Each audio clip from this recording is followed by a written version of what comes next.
ayan beyan, geldim kapına yayan. Sen değil misin beni ha bu hallara koyan? Haydi dünyaya geldim, sana sevdaya geldim. Rize'den İstanbul'a yürüdüm yaya geldim. Ay vurur ayan beyan, geldim kapına yayan. Sen değil misin beni ha bu hallara koyan? Haydi dünyaya geldim, sana sevdaya geldim. Rize'den İstanbul'a yürüdüm yaya geldim. Ya ben anlatamadım ya sen anlamayısın. Ellere yağmur oldum bana damlamayısın. Ya ben anlatamadım ya sen anlamayısın. Ellere yağmur oldum bana damlamayısın.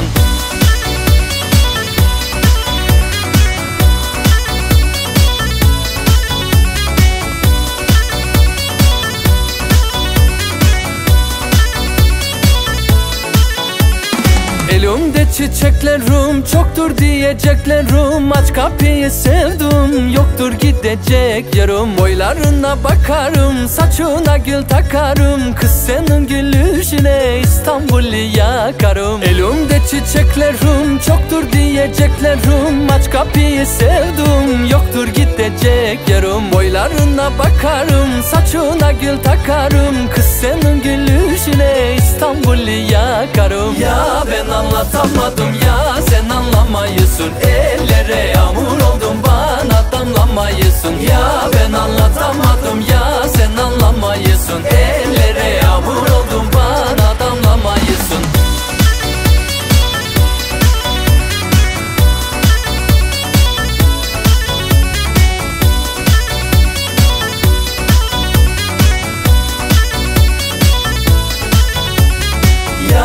Anlatamadım ya sen anlamayısın. Ellere yağmur oldum bana damlamayısın. Ya